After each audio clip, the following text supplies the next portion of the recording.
Hello all, welcome to my channel. అసలు మార్గశిర మాసం ఎందుకు అంత ప్రత్యేకమైనది? సాక్షాత్తు శ్రీకృష్ణుల వారే నేనే మార్గశిర మాసాన్ని అని ఎందుకు చెప్పారో మనం ఈ వీడియోలో తెలుసుకుందాం. మాసాల్లోకెల్లా మార్గశిర మాసం అత్యంత ముఖ్యమైనది. ఈ మాటను శ్రీకృష్ణ భగవానుడే భగవద్గీతలో విన్నవించాడు. అందుకే మాసానాం మార్గశీర్షానాం అంటారు. ఈ మాసంలో లక్ష్మీనారాయణ్ణి ఆరాధించడము అత్యంత ప్రీతికరమైనది.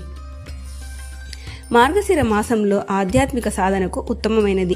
ఈ మాసంలో శ్రీకృష్ణుని పూజిస్తే శుభ ఫలితాలు కలుగుతాయి. అలాగే ప్రతినిత్యము కూడా ఓం శ్రీకృష్ణాయ నమః అనే మంత్రాన్ని 108 సార్లు పఠించడం వలన కోరుకున్న కోరికలు నెరవేరుతాయి. అలాగే ఈ మాసంలో ఓం నమో భగవతే వాసుదేవాయ నమః అనే మంత్రాన్ని పఠించడం వల్ల విష్ణు అనుగ్రహం తప్పకుండా కలుగుతుంది. ఇదండి ఇవాల్టి వీడియో.